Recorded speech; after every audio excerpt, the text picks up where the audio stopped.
Welcome to Rooted with Rachel. My name is Rachel Boucher, and this is where you'll find fresh joy for your journey. It's been a while since I've showed up in this space. I've had one of those seasons where I just felt threatened in my heart and in my soul. Thoughts ran wild, upsetting peace in my heart. Worry, which is a familiar foe of mine, attempted to wrap its icy grip around my heart. It's not really been one big event necessarily, but just tiny little occurrences that have slowly chipped away at my peace. Have you ever experienced a period of time where God is just teaching you so much about Himself and about yourself? And it's like you're drinking from a fire hydrant.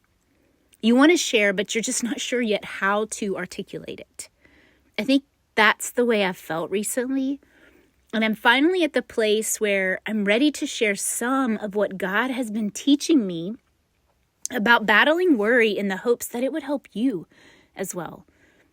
Over and over during this season, Luke 2:19 has just resounded in my heart, begging to be heard.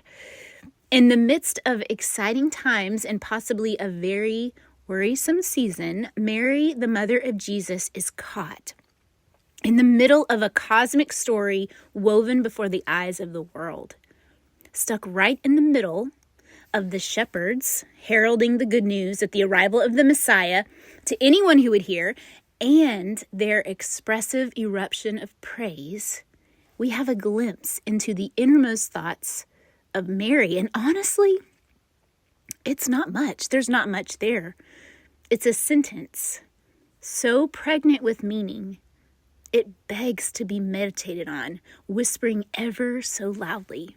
Luke 2:19 says this, "But Mary treasured up all these things, pondering them in her heart." This is where I've been lately, pondering. Pondering carries the idea of throwing together thoughts and ideas, pulling from experience and seeking to organize thoughts into a coherent whole. It's gathering all the information from experience and what you know about God, holding those things and those thoughts close to your heart and connecting the dots. And as you attempt to put all the pieces together, you are seeking to understand, desiring to discern what God is teaching you in a season that feels a little uncertain. Mary held all these things close to her heart. She wasn't ready to share just yet. Listen what the Bible Hub says about this. Mary, who has just heard the shepherd's report, gathers scattered revelations. The angelic announcement, Elizabeth's words, Simeon's prophecy, and throws them together within her heart. That verb, ponder, underscores the Spirit-guided process by which believers integrate God's past faithfulness with present experience to form a deeper grasp of Christ's identity.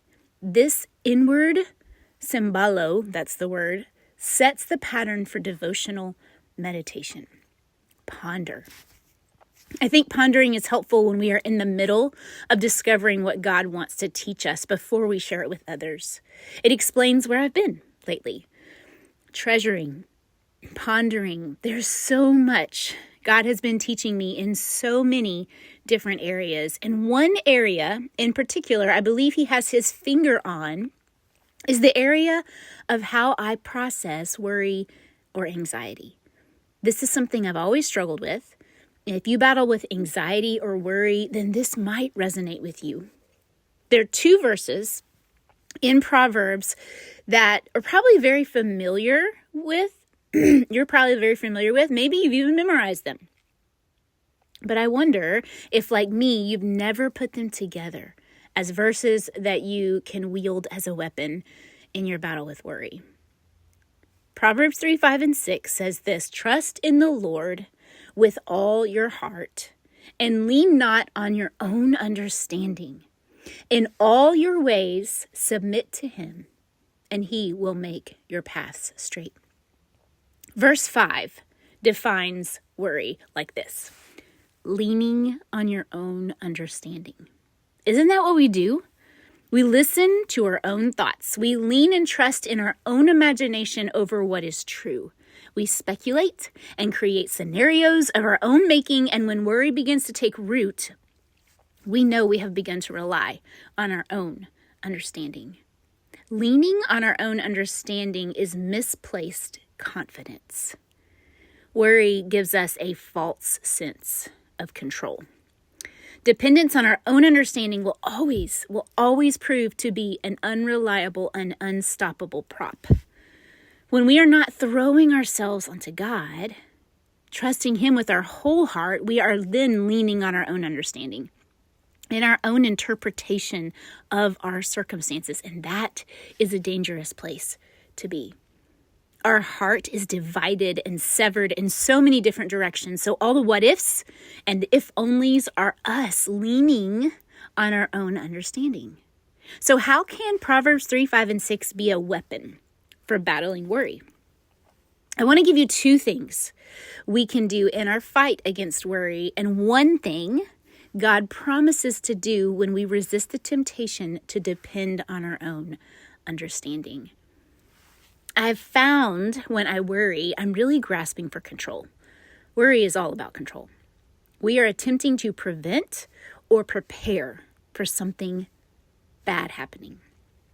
And if worry is about control, two action steps we can take and must take in order to be free from worry are these. And they're from Proverbs 3, 5, and 6. And it's interesting that the definition for worry that it has there, lean not on your own understanding, which would be worry, it's sandwiched right between these two things, these two action steps. The first one is trust in the Lord with all your heart. And then the other side is in all your ways, submit to Him. Trusting in the Lord with all your heart is placing your full confidence in the Lord, remembering all of His past faithfulness throughout your life and the lives of His people throughout the ages. He is trustworthy. Also, notice it says with all your heart. Trust in the Lord with all your heart. Again, our hearts are severed and scattered when we seek to control every outcome. When I recognize I'm leaning on my own understanding and all the intrusive thoughts and crazy scenarios begin to take shape in my mind, I'm learning to invite Him into those thoughts.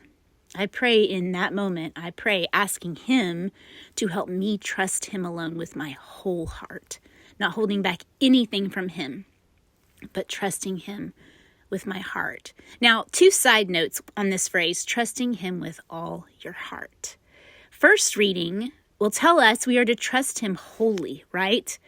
Not partially, but with everything, our whole heart. However, a second reading forces us to focus on the word your. Trust in the Lord with all your heart. Trust Him to handle your heart with care. Trust Him with your heart. He can be trusted. And if we aren't trusting Him with our whole heart, there's still part of us that is leaning on our own understanding. The second action step is in all your ways submit to Him, or in all your ways acknowledge Him. Invite Him into your worry. Acknowledge Him in each moment. Come under the truth that He is there with you in the moment, but also remember He will be with you in every future moment. That means whatever may come, whatever scenario you could imagine that makes you freeze in fear, He is already there. He is in control, not you. Come under and submit to His control over your life. This is where freedom from worry lives. Realizing that God is in control. That's it. Recognize it, know it through and through. So two things we can do in our fight with worry. Trust in the Lord with all our heart, and in all our ways submit to Him. And then the one thing that God promises to do is at the very end of chapter 6, He will make your path straight. Now, to the worrier, this verse is confusing because at first glance, that's what we crave, isn't it? A worry-free life. No more bumps, or detours, we mistakenly assume worry-free means problem-free. And that is just not true. The word straight here is right, level, or smooth. When we trust in the Lord with all our heart and in all our ways submit to Him, He takes care of the rest. He guides every step.